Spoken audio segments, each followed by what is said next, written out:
Tatlo na pwede mong gawin kapag meron kang 100,000. Una is, wag mo itong ilagay sa isang investment. Kailangan, wag agad tayong susugal sa isang malakihang investment, lalo na pag hindi natin naintindihan. At kailangan, magkaroon muna tayo ng emergency fund at i-diversify natin or ikalat natin yung ating pera.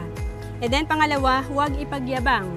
Siyempre, pag tayo ay nagyabang na may pera tayo, talagang marami ang uutang sa atin at siyempre, yung iba maiinggit sa atin. So, dapat tahimik ka lang at palaguin mo yung pera mo.